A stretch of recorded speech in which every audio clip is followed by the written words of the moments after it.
Muito boa noite. Mais um minutinho, daremos início às nossas atividades desta noite.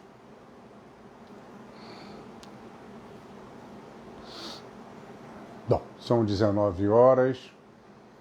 Mais uma vez, muito boa noite a todos. É sempre com muita alegria, muito carinho e muita gratidão que tornamos a ter este encontro, este reencontro, por enquanto ainda de forma virtual, ainda é necessário.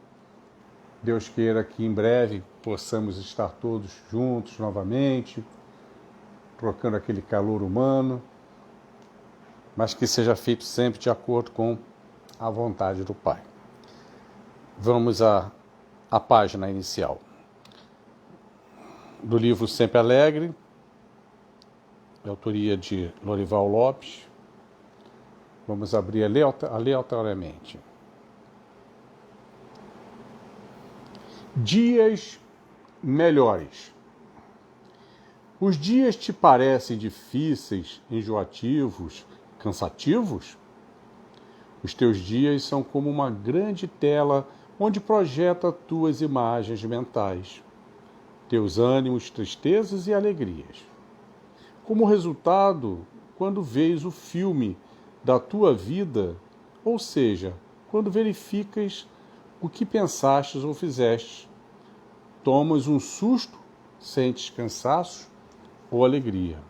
Sempre, sempre lembra-te de que possuis poder suficiente para melhorar o teu filme, enviar novas imagens e transformar o feio em belo, o emperrado em dinâmico, o triste em alegre, o difícil em fácil. Portanto, põe-te em campo e começa, agora mesmo, a crer em melhorias e abrir sorrisos, a agir com vigor, a ver belezas e facilidades na tua vida. Melhor vive quem elogia a própria vida. Linda mensagem. Que possamos, nesse momento, fechar os nossos olhos, elevar as nossas vibrações ao alto, ao nosso amigo maior, nosso irmão maior, mestre, modelo e guia, nosso Senhor Jesus. Senhor Jesus, querido amigo, incondicional de todas as horas. Neste momento, Jesus, em conjunto, nos dirigimos a Ti. Primeiramente, para agradecer, Senhor, por tudo que passamos até este momento. As coisas boas e as coisas ruins, que sabedores somos que delas sempre tiramos as lições necessárias. Agradecer, Senhor, pelas Tuas bênçãos e autorização para que esta nossa reunião volte a acontecer. Que nos próximos minutos vindouros, como resultado de Tuas bênçãos, Jesus, através de nossos mentores espirituais, Teus emissários de luz aqui, envolvidos a cada um de nós, que possamos sentir a Tua presença e a presença deles. Que possamos, Senhor, ter as nossas sensibilidades ampliadas, o nosso poder de concentração e de entendimento quanto ao estudo da noite. E, acima de tudo, Jesus, agradecer a oportunidade desse nosso reencontro. Fica conosco, Senhor, mais uma vez e sempre. Graças a Deus. Muito bem, minha gente querida. Estamos hoje para falar sobre o tema homossexualidade à luz da doutrina espírita.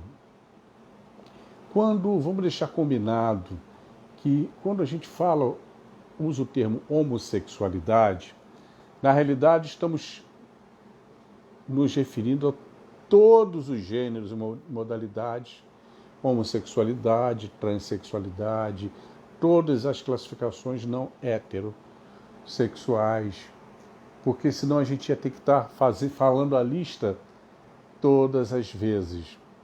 Ao passo que o preconceito, infelizmente, existe muito forte ainda com relação a todas elas. Principalmente, é uma notícia terrível, mas principalmente aqui no nosso querido Brasil. Pois o Brasil é o primeiro colocado no ranking mundial de violência aos homo e transexuais. Morre um homossexual, um transexual a cada 26 horas vítima de violência no nosso país. E sozinho o Brasil é mais do que o dobro do segundo e terceiro colocados juntos, Estados Unidos e México. Se considerarmos que as duas populações juntas dão mais do que o dobro do Brasil e mesmo assim o valor absoluto, 1 a cada 26 horas, vem a ser o dobro, é um absurdo o que vem acontecendo. Era uma linda manhã de sol. Lá estava o Mestre Jesus, a um largo, acompanhado de alguns de seus discípulos. E eis que, de repente, uma turba de escribas e fariseus adentram aquele largo, trazendo com eles a mulher pega em adultério. Todos com pedras em suas mãos, uma vez mais vêm testar o Mestre Jesus. Rabi, esta mulher fora pega em adultério. E a lei de Moisés é clara, manda que seja apedrejada. E tu, o que dizes? E Jesus continuou ali, como se a rabiscar o chão por alguns segundos. Levanta-se e com o seu poderoso olhar, ele vai navegando em cada um daqueles olhares. E por fim diz: aquele entre vós que não tiver pecados, que atire a primeira pedra. Um a um foram largando as suas pedras e se retirando do largo. Por fim, somente ficando ali a mulher chorando. Jesus a levanta com doçura e lhe pergunta: mulher, onde estão os vossos acusadores? Se não podem te julgar, eu também não o farei. Vá e não erres mais. A quem quiser conhecer a continuidade da história dessa mulher, é lindíssima.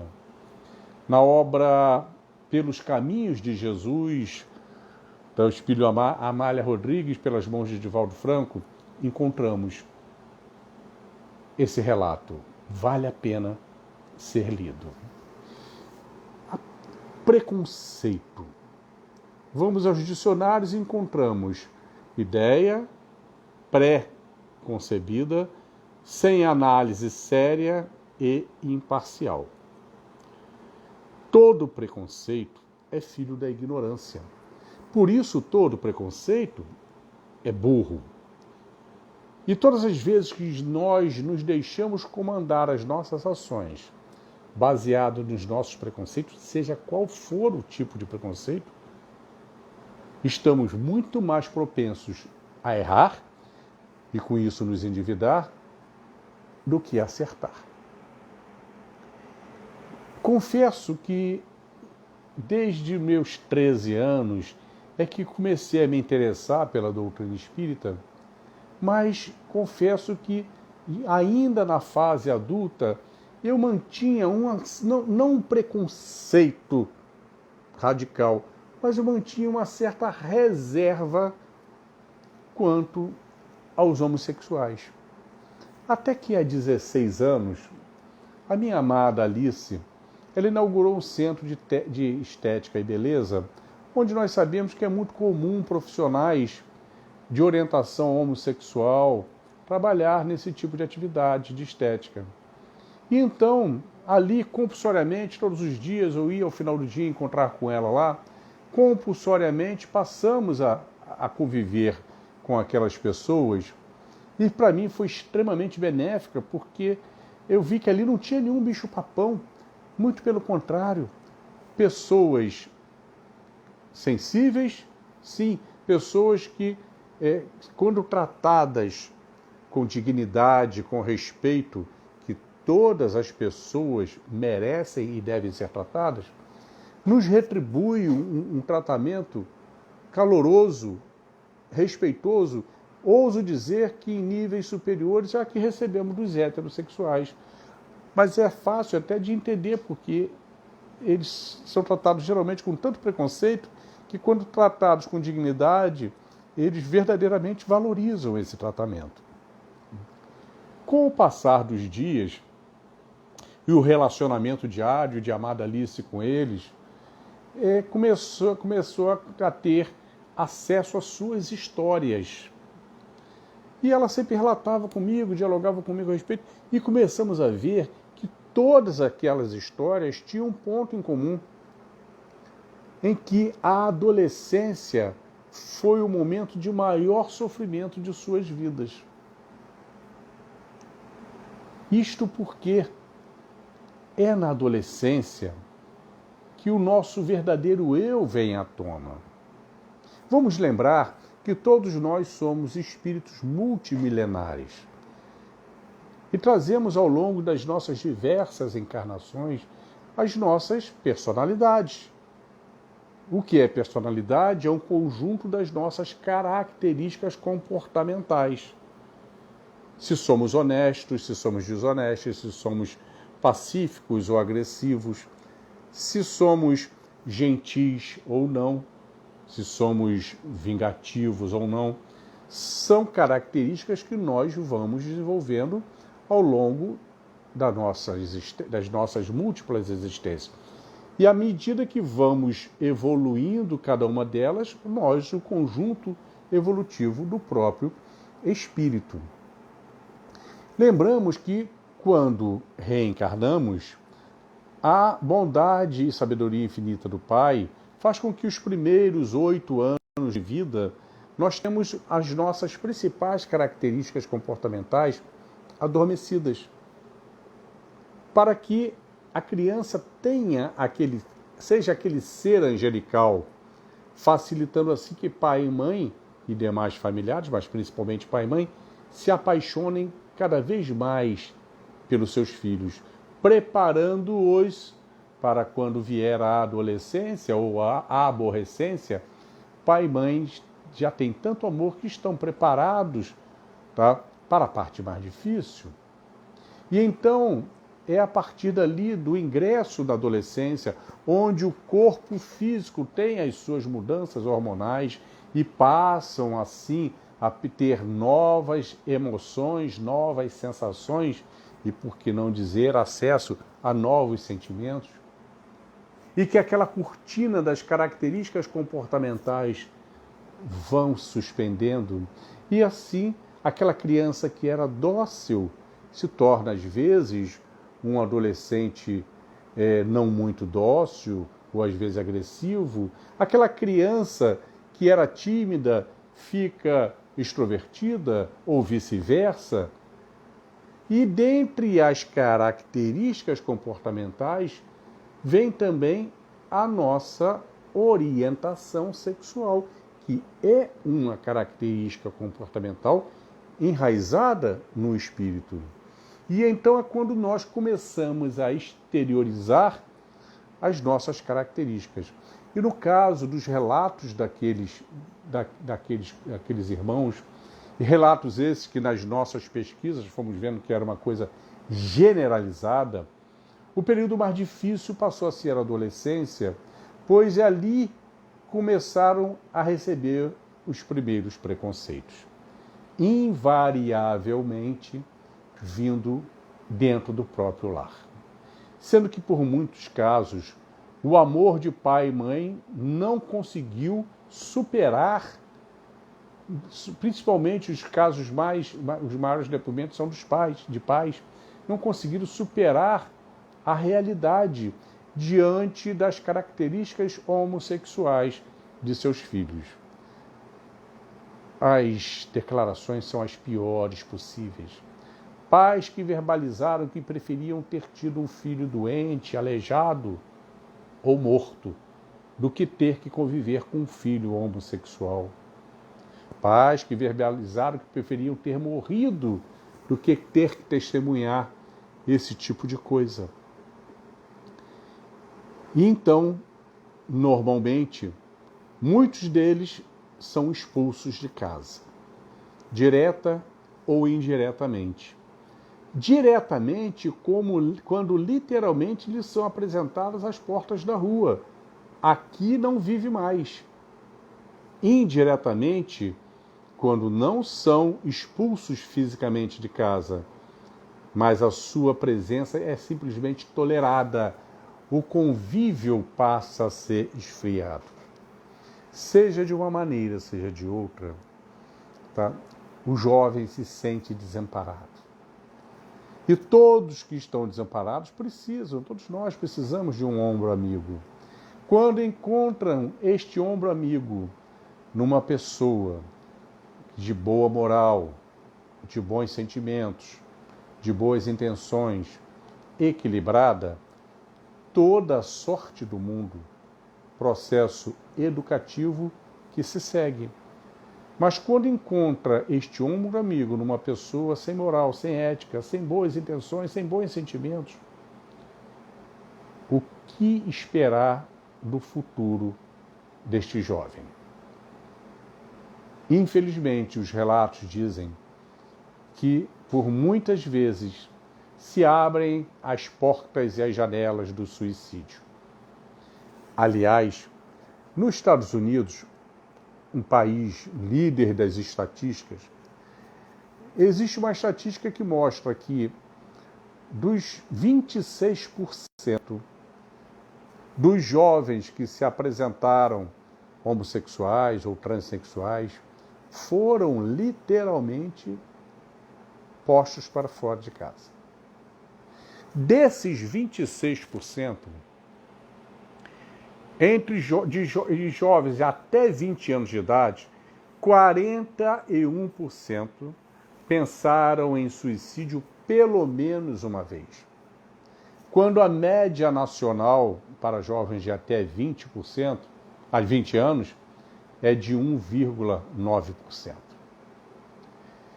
No Brasil nós não temos essa estatística, mas pelos dados em que falamos no início, em sermos campeões mundiais de preconceito, esses números devem ser bem piores.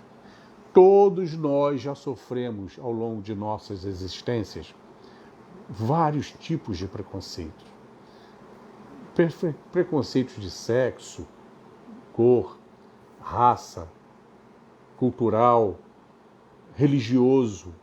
Já fomos sofredores como escravos, já fomos humilhados, torturados, já fomos queimados como bruxos.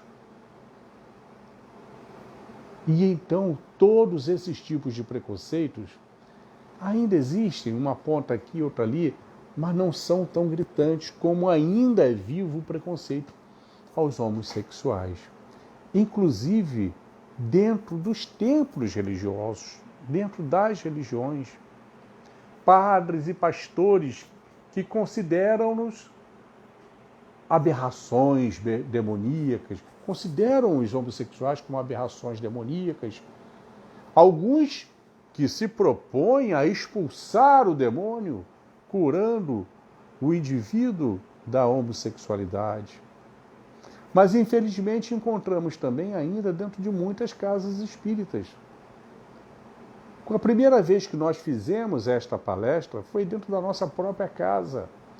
E quando o tema foi apresentado, um dos dirigentes veio até mim e falou: Luiz, troca o tema. Isso é mexer em vespeiro. E a resposta foi: agora mesmo é que nós vamos manter o tema, porque é necessário. Graças a Deus, ao final da palestra, Ele veio e disse: ainda bem que você não desistiu do tema. E me pediu para repetir a palestra mais 3 vezes, em horários diferentes, sendo que uma específica, exclusiva para os jovens lá da comunidade, para que tivesse acesso às explicações da homossexualidade à luz da doutrina espírita.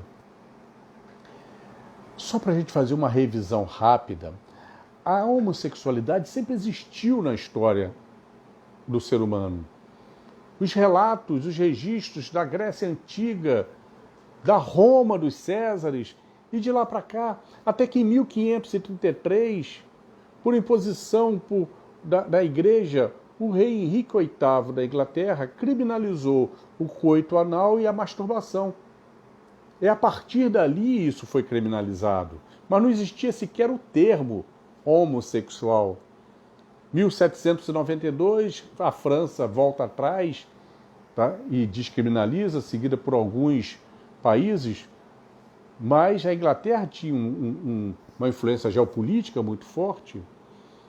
E ainda hoje, 70 países consideram como crime a homossexualidade. Desses 11 países, a penalidade é a morte. Isso é um absurdo. No entanto, somente em 1869, um ativista, um jornalista austro-húngaro, Karl Maria Benker, era um jornalista, um ativista de direitos humanos, ele criou o termo homossexual. Homo iguais, sexual iguais no sexo.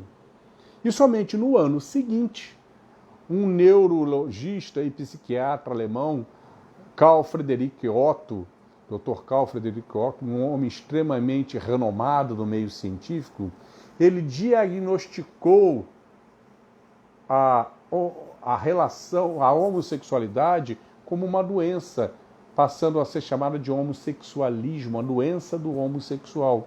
Mas ele fez isso com um objetivo nobre, de que a partir do momento que a comunidade internacional aceitou ser uma doença, a lei do crime ficou vazia, porque crime a gente pune, doença a gente trata. O custo foi alto, não foi barato, porque durante 100 anos a medicina buscava meios de tratar, e as maiores barbaridades em termos de tentativas de tratamento foram cometidas.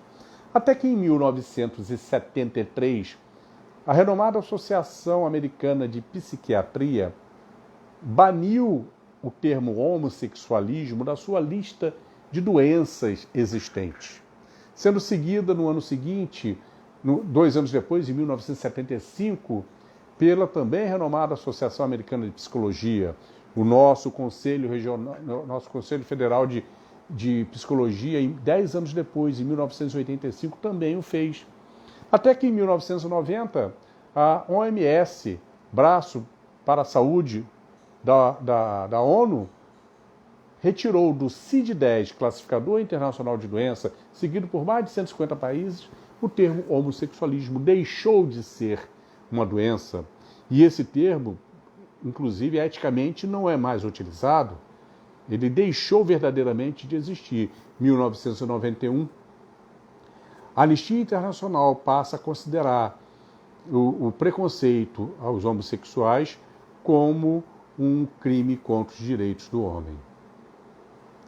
2004, Portugal e Holanda dão os passos iniciais da legalização da união estável entre os iguais, seguido por muitos países, inclusive o nosso.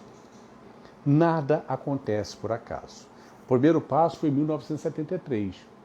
No entanto, 3 anos antes, em 1970, o benfeitor Emmanuel, pelas mãos abençoadas de Chico Xavier, nos presenteia a humanidade com o livro Vida e Sexo, onde neste livro ele vem a nos explicar a homossexualidade como um processo natural através dos mecanismos da reencarnação.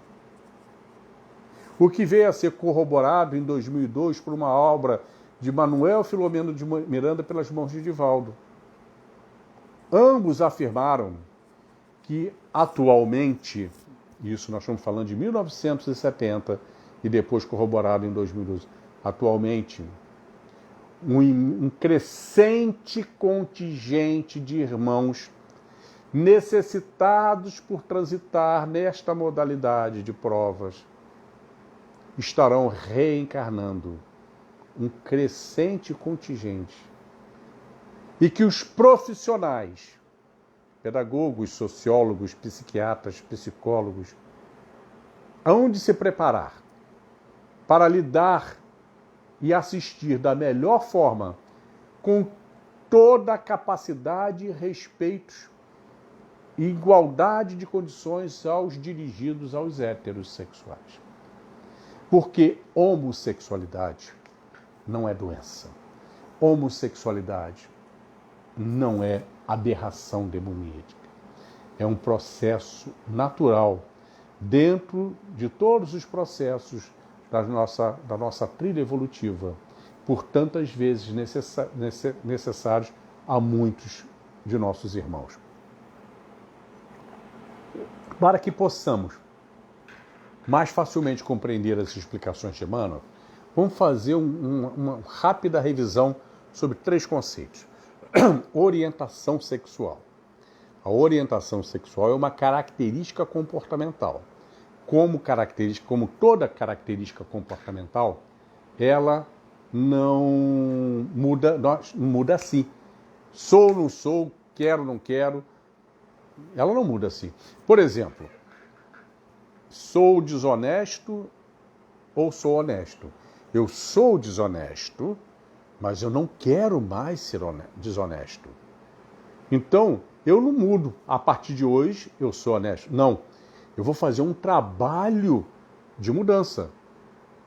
Posso não cometer nenhum delito, mas enquanto eu tiver a tentação diante de uma possibilidade de um ganho mais fácil, eu ainda estou em mudança, porque ainda fui atraído, ainda fui tentado. A orientação sexual também, assim como característica. E o que é orientação sexual? É a capacidade que cada indivíduo tem de desenvolver um sentimento de desejo afetivo sexual por outro alguém. Quando nós desenvolvemos esse desejo por alguém que tem uma formatação física oposta à nossa, é uma orientação heterossexual. Quando nós temos a capacidade de desenvolver por alguém que tenha a mesma formatação que a nossa, é uma orientação homossexual.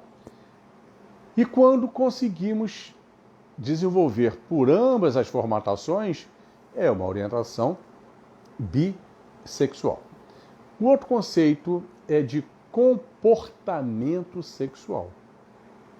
Esse sim, nós decidimos, quero, não quero, faço, não faço.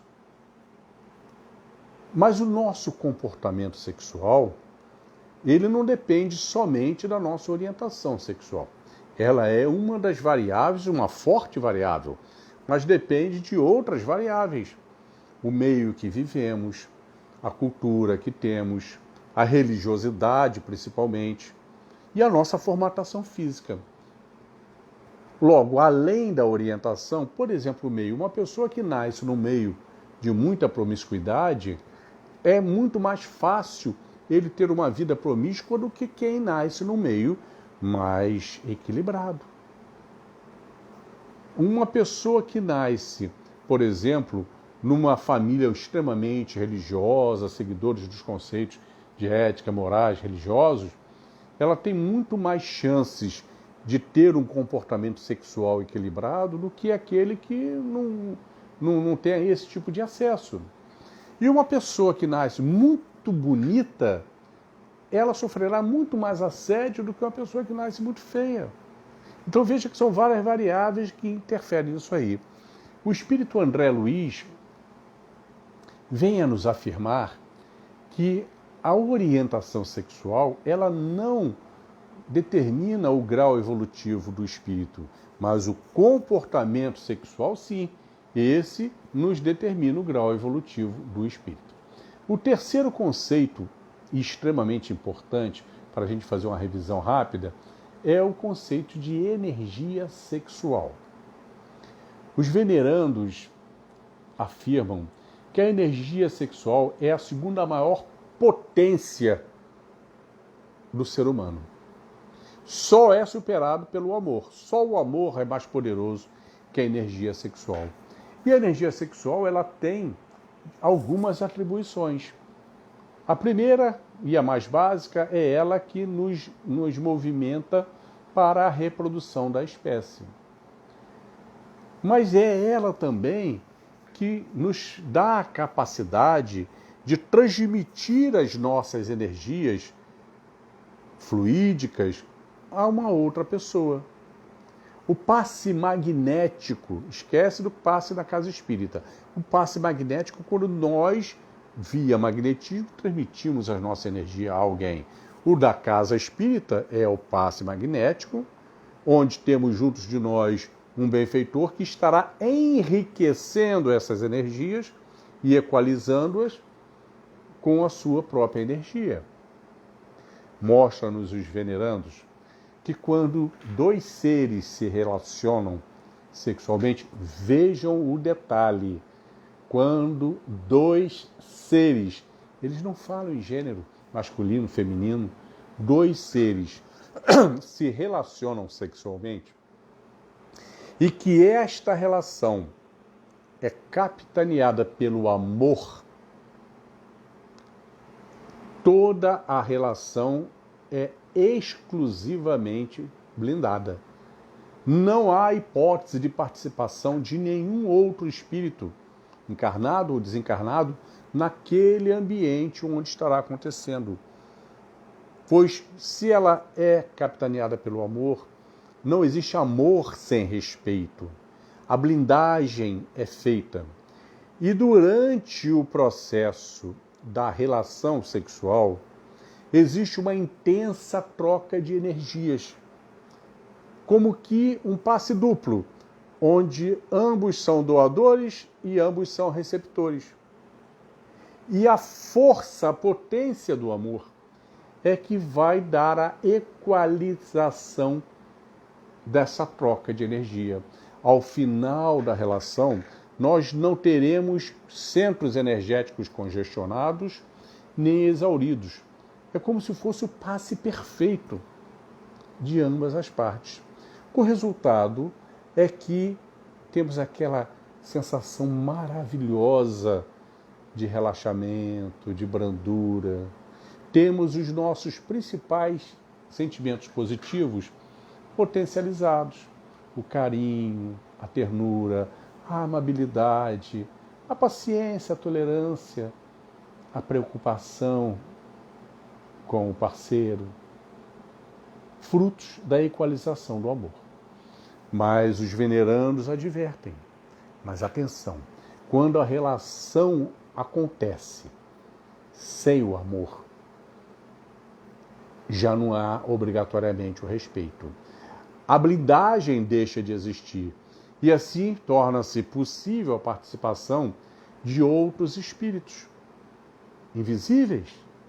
1, 2, 3, 10. Quanto mais promíscua, mais aberta a participação de outros irmãos vampirizadores, ainda dentro do seu padrão evolutivo baixo, ávidos pelos fluidos sexuais.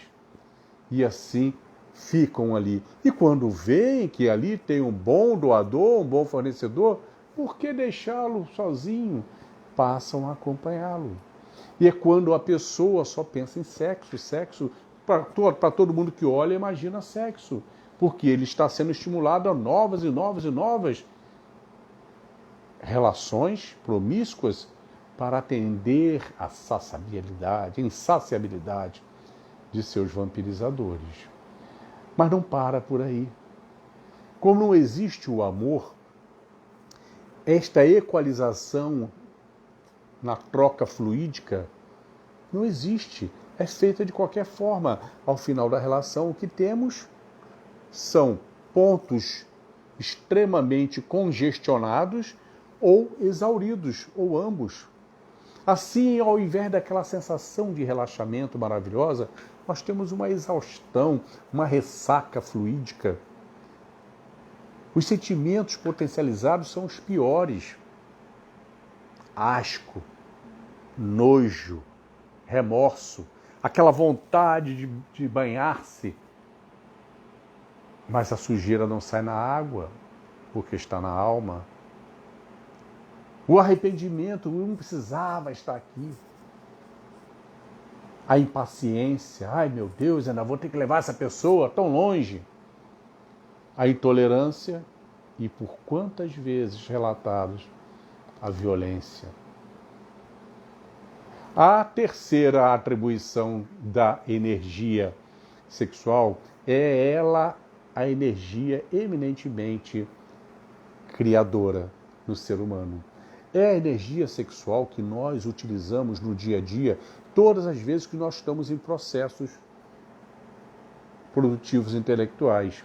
Seja escrevendo algo, seja lendo, estudando, seja compondo, seja trabalhando numa pintura, numa escultura, seja trabalhando numa nova receita, seja no trato das coisas domésticas com tanto carinho na dona de casa. Todas as vezes que nós estamos ocupando produtivamente a nossa mente, nós estamos queimando energia sexual. Daí, quanto mais compenetrados estamos ou estivermos nas nossas atividades intelectuais ali, maior controle nós temos da nossa libido. E quando a pessoa não está nunca presa a nada, aí vem aquele ditado, mente vazia, oficina do diabo. É fácil as coisas acontecerem ao revés.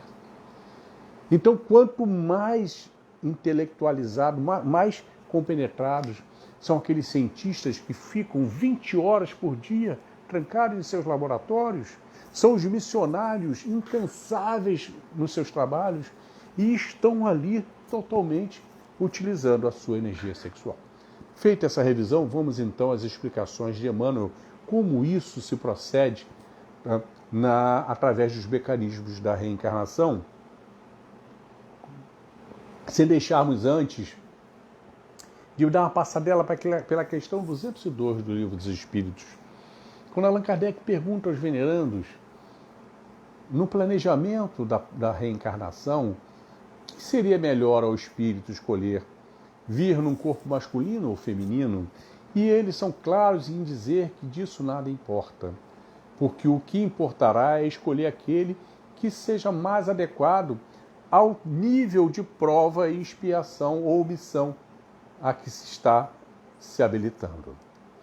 Então, Emmanuel vem a nos mostrar que ao longo das nossas múltiplas reencarnações, como falamos há pouco, nós vamos vindo, trabalhando, fortalecendo, desenvolvendo cada uma de nossas características comportamentais. Ora, reencarnamos como homens, ora, reencarnamos como mulheres. Então, é normal que vamos evoluindo, vamos desenvolvendo as duas características masculinas e femininas nas diversas coisas. A maneira de falar, a maneira de agir, a maneira de vestir, o sentimento materno, a docilidade da mulher, a belicosidade do homem. No entanto, muitos dos nossos irmãos, muitos de nós, por vezes, nos identificamos mais com um tipo de gênero, masculino, por exemplo, ou feminino, e assim temos a liberdade de vir reencarnando sucessivas vezes no mesmo gênero, na mesma formatação física. Quando isso acontece, natural é que se hiperdesenvolva aquelas características, no caso, se vem como masculino, masculino. Se vem sucessivas vezes como mulher, se hiperdesenvolva as características femininas. Até aí, nada de mal. No entanto, muitos de nós podemos ao longo destas encarnações, desenvolver essas características, mas sem desenvolver o respeito ao sexo oposto. Homens que não dão o mínimo valor à mulher, não têm o mínimo respeito. Para eles, mulher é objeto de uso, descartável. Não respeita nem aquela em que levou para dentro de casa para ser a mãe de seus filhos. E então, mostra-nos Emmanuel que neste momento muitos têm que vir compulsoriamente, mesmo contra as suas vontades, na formatação oposta, vir num corpo de mulher, para vivenciar o que é ser mulher, sentir ali as dificuldades, as lutas de ser mulher, sentir o sabor também das vitórias, os bônus de ser mulher, e assim ir desenvolvendo o respeito pelo sexo oposto, mesmo que seja na marra. Isso se dá numa encarnação, 2, 3, 4, depende de cada um. No mesmo raciocínio, espíritos que vieram majoritariamente reencarnando como mulheres, sem desenvolver o respeito pelo sexo masculino. Mulheres que repetidas vezes utilizavam da sensualidade, da beleza, para dilapidar patrimônios, para destruir lares e casamentos, para levar seus amantes ao duelo, à loucura, ao suicídio, sem o mínimo respeito. Assim, tem que vir compulsoriamente na vestimenta masculina, para que compulsoriamente vivencie o que ser homem, as dificuldades e os bônus, as vitórias também, e assim ir desenvolvendo o respeito pelo sexo oposto. Mas em ambas as condições, vem na vestimenta oposta a sua orientação sexual, que ainda é muito forte. Homem que vem em formatação de mulher, mas traz consigo a característica comportamental, orientação sexual masculina. Corpo de mulher, orientação masculina, ou seja, desejoso por mulheres. O mesmo, aquela mulher que veio obrigatoriamente no corpo do homem, mas ainda com a orientação feminina, ou seja, desejosa por homens. Corpo de mulher, desejosa por mulher. Ao longo de 1, 2, 3, 4 encarnações, isso vai se equalizando. Pois no nosso processo evolutivo, à medida que vamos evoluindo, o fator sexo ele vai se tornando cada vez mais sublime e vamos caminhando para o equilíbrio psíquico. É aquele velho ditado que diz que anjo não tem sexo, porque existe esse equilíbrio psíquico. Feito essas explicações que nos são tão claras, Emmanuel nos dá outros casos. Por vezes, espíritos já com algum grau de desenvolvimento chamam para si a responsabilidade de uma missão na matéria, uma missão voltada ao benefício da humanidade. Benefício da humanidade pode ser uma missão destinada ao auxílio a uma pessoa, a um grupo de pessoas ou a toda a humanidade. Nestes casos, o espírito sabedor da sua orientação sexual, ainda mais forte para determinado gênero, ele solicita que venha numa formatação física oposta à sua orientação sexual, com o objetivo de que seja mais fácil não contrair nenhum relacionamento e optar assim pela abstinência sexual, de modo a dedicar toda aquela sua energia sexual criadora na sua missão, Seja ele a missão de um compositor que vai criar lindas obras de beleza para a humanidade, um escultor, um pintor, um escritor, seja ele um missionário para atender a tantos irmãos necessitados, espalhados pela matéria. Assim, optam por vir numa formatação oposta à sua orientação sexual. Aí encontramos cientistas, artistas, tá, que trazem, numa vestimenta masculina, por exemplo, trazem na voz, no jeito de se expressar, a docilidade da mulher de outrora. Encontramos isso, inclusive, em muitos dos representantes religiosos, padres, pastores, oradores espíritas, em que trazem aquela maciez na voz, no comportamento, aquela delicadeza da mulher de outrora. Utilizam de toda a sua energia na abstinência, que optam por ela para se dedicarem às suas obras. O mesmo encontramos mulheres missionárias de corpos frágeis, com a disciplina e a voz de comando do general de outrora, Madre Teresa de Calcutá, Irmã Dulce, e tantas outras mais. Vejam que a abstinência, quando a opção pela abstinência é com o objetivo de melhor canalizar a energia sexual em prol de atitudes benéficas aos próximos, ela é sublime e evolui. Mas a abstinência imposta por violência, por medo, por covardia ou por imposição religiosa, ela é negativa. Tá? Ela não evolui em nada, etapa a ser repetida. Feitas essas explicações de Emmanuel, vem aquela pergunta que não quer calar. Como deveremos nos comportarmos diante do jovem que se revela de orientação, uma orientação homossexual, transexual, seja como for? A resposta é com respeito. Muito respeito e muito carinho, muito amor.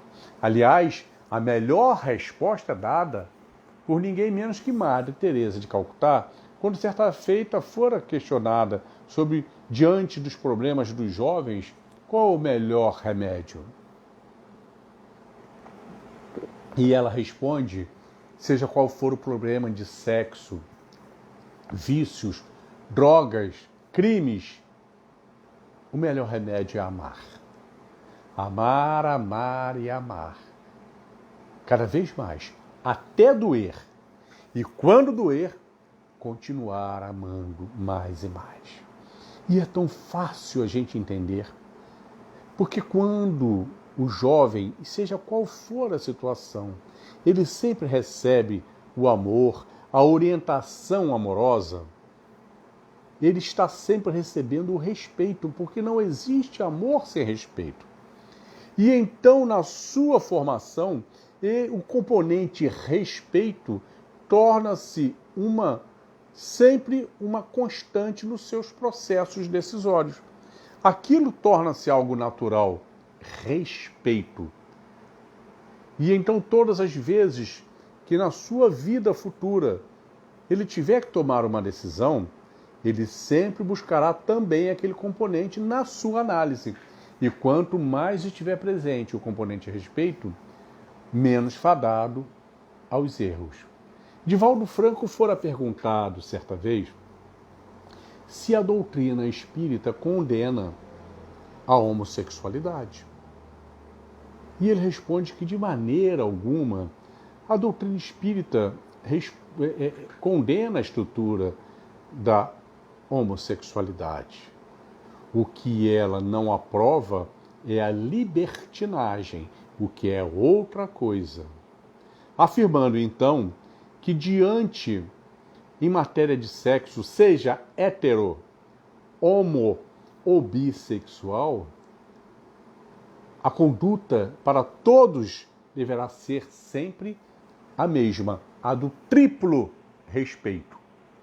Primeiro, o respeito sobre si mesmo, não se permitindo nenhuma atitude que venha denegrir o seu corpo e a sua alma.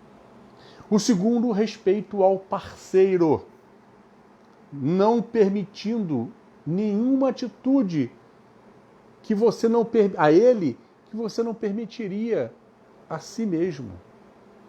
E o terceiro, o respeito à sociedade, não querendo impor a ninguém a sua orientação sexual, seja ela qual for.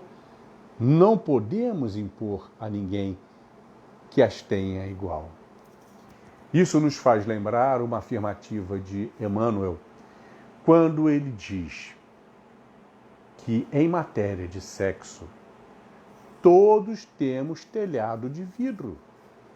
Porque ninguém pode apontar o dedo para ninguém, haja vista não lembrarmos o que já fomos, e muito menos sabemos o que ainda necessitaremos ser.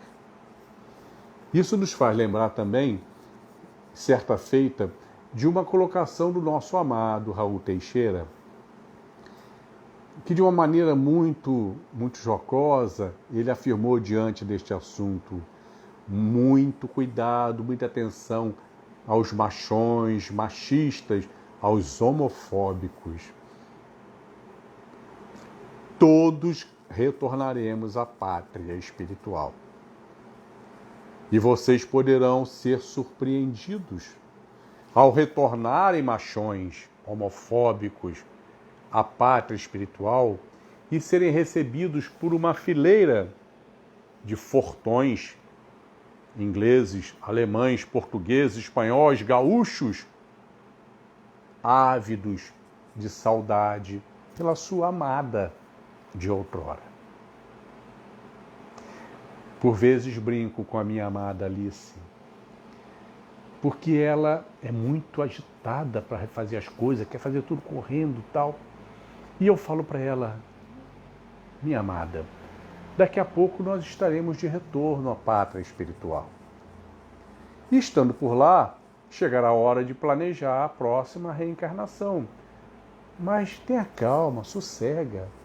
Vai ver se eu já vim na frente. Se eu vier, escolhe lá, vê qual é a formatação física que eu estou, escolhe lá como você achar melhor. Porque se você vier na mesma formatação que a minha, para mim não tem problema. Nós teremos uma união homossexual porque eu não abro mão de você. Mas falamos isso brincando, porque na grande realidade já sabemos que o mais importante é o amor. Hoje, o grande amor de mulher na minha vida. Ontem, talvez o amor de filha, transantonte, talvez um desafeto, um amor de mãe, um amor de pai, mas a certeza que hoje temos é que doravante e eternamente o grande amor de irmão. E é justamente por este respeito que só o amor nos consolida. É essa palavra respeito que os nossos irmãos homofóbicos a utilizam como desculpa para as suas atitudes. Pois eles dizem: como pode haver respeito num casal de homens que vivem juntos há 30 anos como casados? Nós falamos, onde há mais respeito? Num casal de homens que vivem conjugalmente há 30 anos, respeitosamente? Ou num casal heterossexual, casados há 30 anos e que ao longo dos 30 anos colecionaram diversos relacionamentos extraconjugais? Onde há mais respeito? Mas eles insistem, por exemplo, quando dizem eu não gosto de homossexual, que eles não respeitam, eles são exibidos. Concordo que toda exibição nos agride, de todas as formas.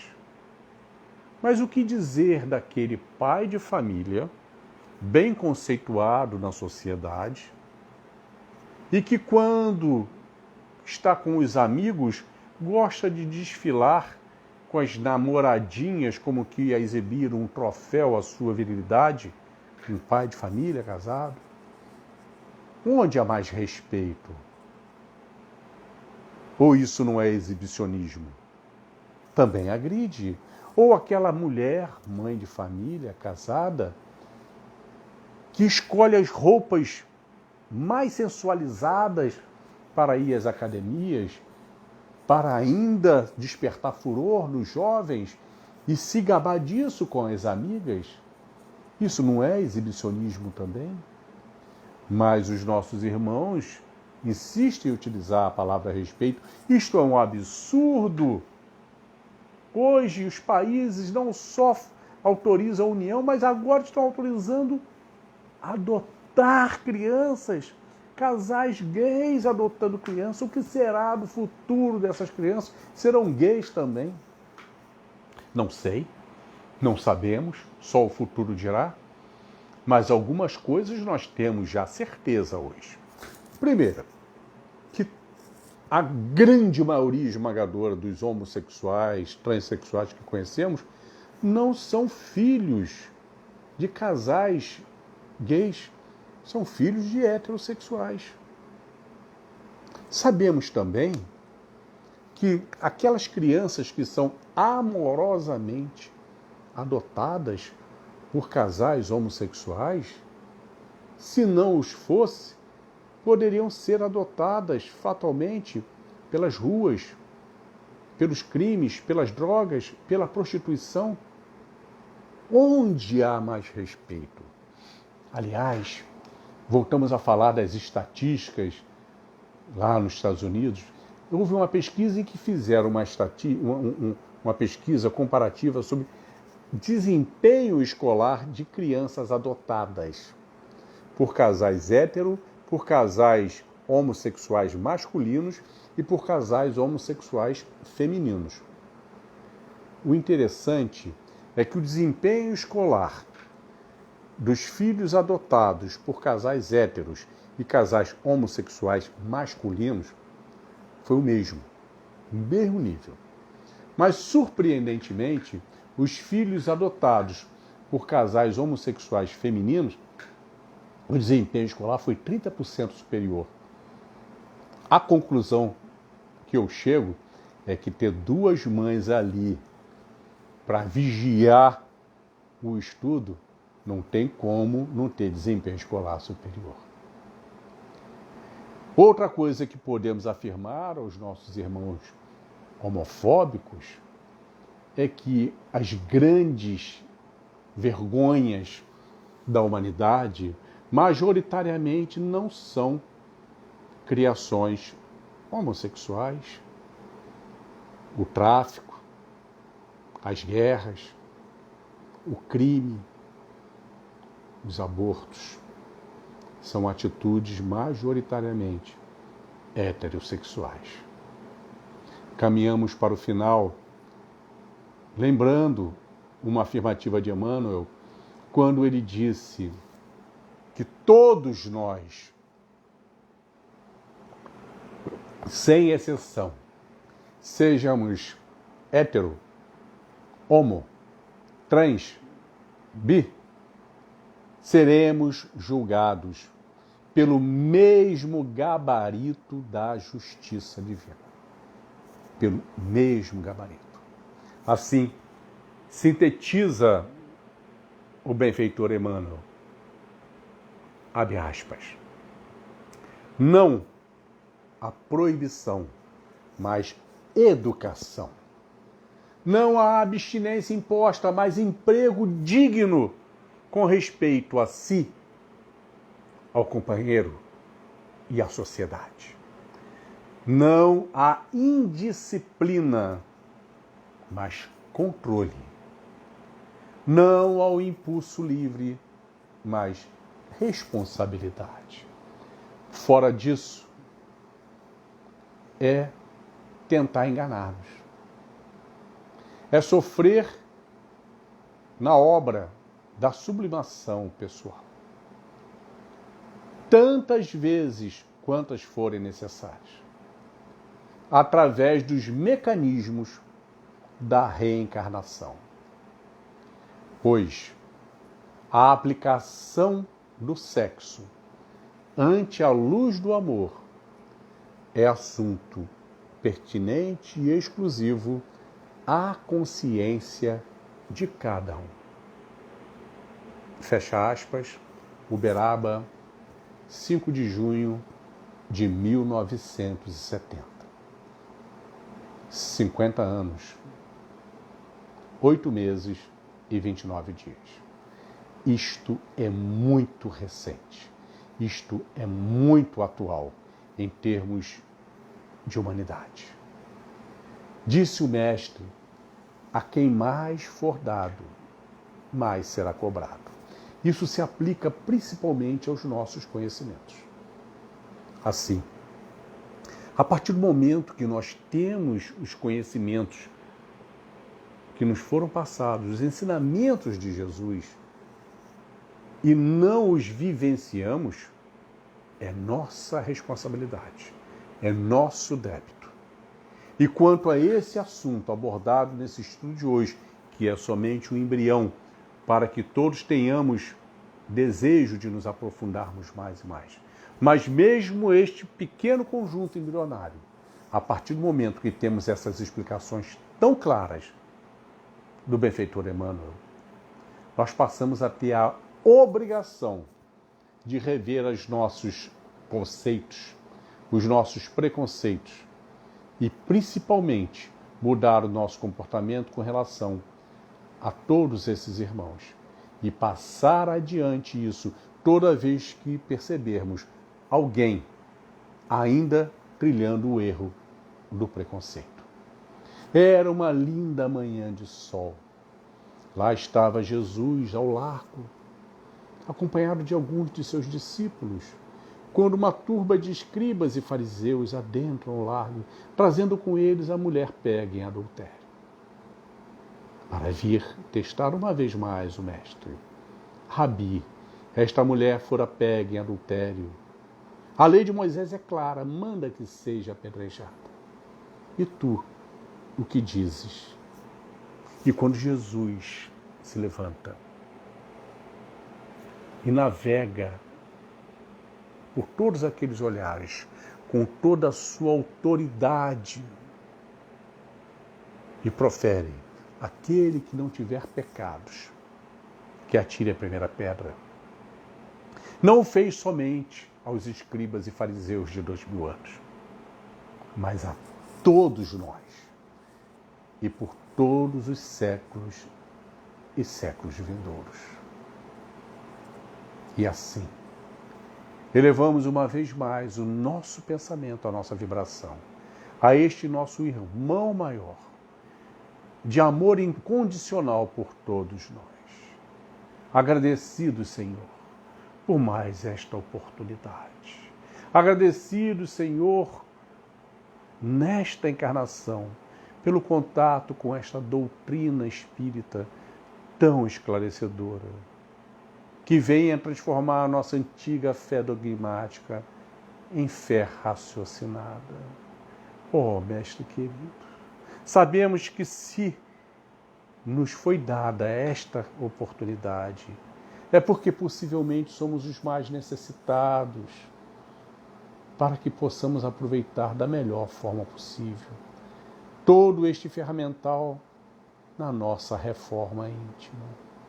Ó Mestre querido, envolve-nos, Senhor, na sua luz, para que possamos banir dos nossos comportamentos o egoísmo e aproveitar todas as oportunidades nos contatos com todos aqueles que vivemos, que vivenciamos, e passar adiante todos esses ensinamentos tão claros, que não sejamos omissos no combate, Jesus, a todas as formas de preconceito. Obrigado, Mestre querido, por esta oportunidade. Rogamos a Ti, Senhor, no Teu coração, do Teu amor incondicional, através dos nossos mentores espirituais, os Seus emissários de luz. Rogamos o Teu abraço, Jesus. Que cada um desses lares aqui conectados possa receber a vibração da Tua presença. Que cada irmão possa se sentir neste momento abraçado, envolvido por Ti, através do Seu anjo guardião. Fica conosco, Mestre, hoje, agora e sempre. Que assim seja, e graças a Deus. Mais uma vez, muito, muito, muito obrigado pela oportunidade de estar junto com vocês. Há muita paz, muito equilíbrio, muita força. Temos tanto pela frente e precisamos cada vez mais das bênçãos de Jesus e desta união que estamos fortalecendo, cada um de nós, nessa grande família cristã. Um beijãozão no coração da alma de cada um. Fiquemos em paz.